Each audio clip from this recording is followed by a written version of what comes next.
આપ સર્વોને હેતપૂર્વક જય શ્રી સ્વામિનારાયણ। આજની સત્સંગ કથા વાર્તા નિજ મંદિર સાવરકુંડલા। આજની સત્સંગ કથા વાર્તામાં આપણે શ્રીમદ સત્સંગી જીવનની કથા સાંભળશું। અધ્યાય 49। 1।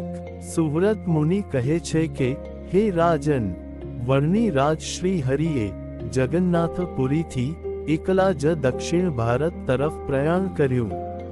તે અવસરે દિવ્ય શરીરધારી ધર્મદેવ તેમજ ભક્તિ દેવી પણ તેમની સાથે જ રહેતા હતા। મહાન પ્રસિદ્ધ તીર્થ સેતુબંધ રામેશ્વર જવાની ઈચ્છાથી ચાલતા ચાલતા શ્રી હરિ આદિકુર્મ નામના તીર્થમાં પધાર્યા અને ત્યાંથી મહાવનમાં ચાલતા ચાલતા માનસપુર નામના નગરમાં પધાર્યા। તે પુરમાં દૈવી સંપાંચ તતીને વરેલા સત્રધર્મા નામના મહારાજાએ શ્રી હરિને મોટા પુરુષ જાણીને તેમનું સન્માન કર્યું અને પોતાના નગરમાં નિવાસ કરાવ્યો। પરંતુ શ્રી હરિએ ખુલ્લા આકાશવાળા એકાંત સ્થળમાં એક વેદિકા ઉપર પોતાનો નિવાસ કર્યો અને રાજસેવકો સમયે સમયે આદરપૂર્વક શ્રી હરિની સેવા કરવા લાગ્યા। તે સમયે જગન્નાથપુરીના યુદ્ધ મેદાનમાંથી નાસી છૂટેલા અને જે તે સ્થળમાં રહેલા અસુરોએ માનસપુરમાં વસતા અસુરોને કહ્યું કે, એક નાનકડા બ્રહ્મચારીએ પુરીમાં આપણા મિત્રોને મરાવી નાખ્યા, એ જ અહીં આવ્યો છે। એમ જાણીને તે સર્વે અસુરો વર્ણિ રાજને મારવાના ઉપાય કરવા લાગ્યા। એક રાત્રિએ વેદિકા ઉપર શ્રી નીલકંઠ વર્ણિને એકલા બેઠેલા જાણીને હજારો અસુરો ભેળા મળ્યા અને શ્રી હરિ ઉપર પથ્થરનો વરસાદ વરસાવવા લાગ્યા। પાપથી તેમની બુદ્ધિ વિંષ્ટ થઈ હતી, તેથી નિર્દોષ અને સાધુગુણે સંપન્ન એવા શ્રી હરિ ઉપર સાયમ્મ કાળથી આરંભીને સવાર સુધી તે અસુરોએ પથ્થરોનો વરસાદ વરસાવ્યો। શ્રી હરિ જે વેદિકા ઉપર બિરાજમાન હતા તેની ચારે તરફ હજારો પથ્થરોનો મોટો ઢગલો થયો, પણ આશ્ચર્ય તો એ બાબતનું થયું કે તેમાંથી એક પણ પથ્થરનો શ્રી હરિને સ્પર્શ માત્ર પણ ન થયો। હે રાજન, આ પ્રમાણે ભગવાન શ્રી હરિએ પોતાનું પ્રગટ ઐશ્ચર્ય બતાવ્યું, છતાં મૃત્યુ નજીક આવ્યું છે એવા તે અસુરોએ શ્રી હરિને વિશે દ્રોહ બુદ્ધિનો ત્યાગ કર્યો નહીં અને પથ્થરોનો પ્રયોગ નિષ્ફળ જવા છતાં શસ્ત્રોથી શ્રી હરિને મારી નાખવાની ઈચ્છાથી તે સર્વે અસુરો પોતપોતાના હથિયારો સજ્જ કરવા લાગ્યા અને ટોળામાં સાથે મળીને શ્રી હરિને મારવાનો અવસર શોધવા લાગ્યા।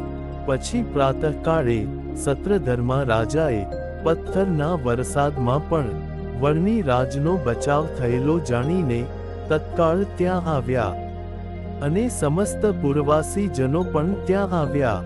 શ્રી હરિને એક પણ પથ્થરનો સ્પર્શ નહીં થયેલો જોઈને રાજા પોતે અતિ આશ્ચર્ય પામ્યા। તેથી વિસ્મય પામેલા સત્રધર્મા રાજા કહેવા લાગ્યા કે, પૂર્વે નૃસિંહ ભગવાને જેમ પ્રહલાદજીની રક્ષા કરી હતી તેમ આ બાળયોગીની ભગવાને ચોક્કસ રક્ષા કરી છે। શું આ વર્ણિ સ્વયં ભક્ત રાજ પ્રહલાદજી તો નહીં હોય ને? આ પ્રમાણે કહીને સત્રધર્મા રાજા શ્રી હરિ પ્રત્યે કહેવા લાગ્યા કે, હે વર્ણિ, આજથી હું તમારો છું, હે રાજન।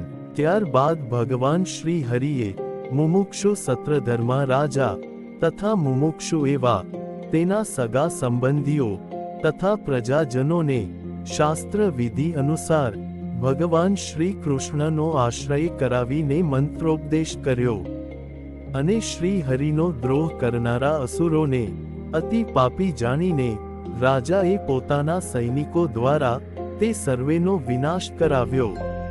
પોતાના પાપે જ પાપીઓ મરાયા છે એમ જાણતા શ્રી હરિનું સત્રધર્મા રાજાએ પૂજન કર્યું અને ત્યાંથી શ્રી હરિ વેંકટાદ્રી તીર્થમાં પધાર્યા।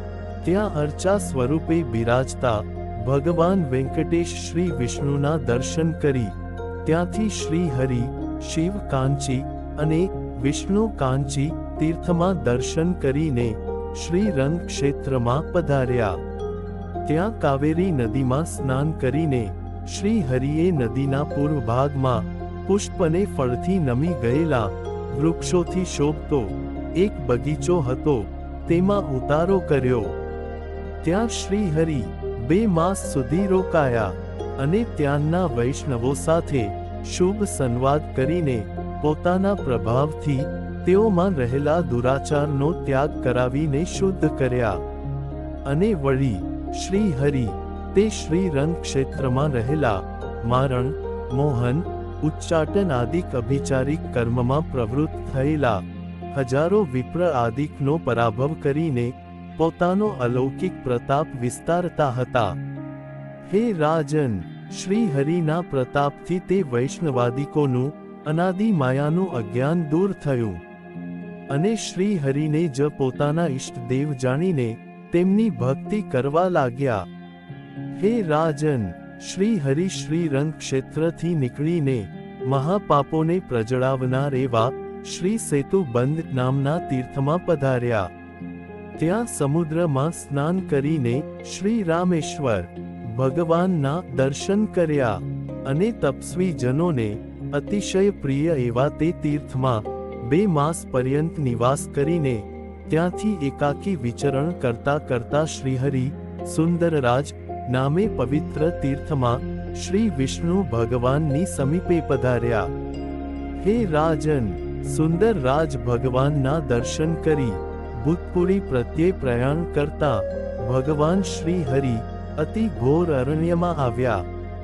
વનમાં ચાલતા ચાલતા શ્રી હરિને 5 દિવસ સુધી અન્ન કે જળ કાંઈ મળ્યું નહીં. હે રાજન, 5મે દિવસે સાયંકાળના સમયે શ્રી હરિ એક જળાશય સમીપે આવ્યા. તેમાં સ્નાન કરી શાલિગ્રામ ભગવાનનું ચંદન, પુષ્પ વગેરેથી પૂજન કર્યું. તે સમયે તપસ્વીઓના ગુરુ ભગવાન શ્રી હરિએ દૈવ ઈચ્છાએ પ્રાપ્ત થયેલી 4 વનશિંગો, પ્રબોળિયા ફળી શિંગો ને અગ્નિમાં શેકીને શાલિગ્રામ વિષ્ણુને નૈવેદ્ય ધરાવી પછી પોતે પણ પ્રસાદ સ્વીકાર્યો. શ્રી હરિ રાત્રિના પ્રથમ પ્રહર સુધી જળાશયના કાંઠે રહ્યા અને ત્યાંથી આગળ ચાલતા થયા. ચાલતા ચાલતા શ્રી હરિ બીજે દિવસે મધ્યાહન સમયે વનમાં રહેલા એક કૂવાની સમીપે પહોંચ્યા. હે રાજન, શ્રી હરિએ તે કૂવામાંથી એક કમંડળ દ્વારા જળ સિંચીને સ્નાન કર્યું અને વડની નીચે બેસીને આહ્નિક વિધિ કર્યો. એવા સમયમાં જગતને સુખી કરનારા, જગતના માતા પિતા અને ઉપાસકોને વરદાન આપનારા, તપમાં રુચિવાળા તેમજ તપ કરતા તપસ્વીઓ ઉપર પ્રીતિ રાખનારા શિવ અને પાર્વતીજી તીર્થોમાં વિચરણ કરતા કરતા દૈવ ઈચ્છાથી ત્યાં આવ્યા. તે બંનેએ સર્વજ્ઞપણાથી જાણી લીધું કે આ વળની રાજ શ્રી હરિ છે. તે પોતાની સ્વતંત્ર ઈચ્છાથી આ પૃથ્વી પર પ્રગટ થઈને મનુષ્ય નાટકને કરતા સાક્ષાત શ્રી કૃષ્ણ ભગવાન છે. તેથી તેમના દર્શન કરવાની અંતરમાં ઉત્કંઠા પ્રગટ થઈ અને તેથી કોઈ વ્યક્તિ પોતાનું મૂળ સ્વરૂપ શિવ પાર્વતીજીનું જાણી ન જાય તે રીતે નર નાટકને કરતા કાપડી નો વેશ ધારણ કર્યો. તેમજ કૃષ શરીરધારી છતાં રમણીય જણાતા પતિ પત્ની નંદિકેશ્વર ઉપર સવાર થઈને શિવ શિવ એવા નામનો જપ કરતા કરતા શ્રી હરિની સમીપમાં પધાર્યા. તપોનિધિ શ્રી હરિના દર્શન કરતાની સાથે જ તત્કાળ નંદિકેશ્વર પરથી નીચે ઉતરી કાશાય વસ્ત્રધારી દંપતી પ્રણામ કરીને સમીપે આવીને બેઠા.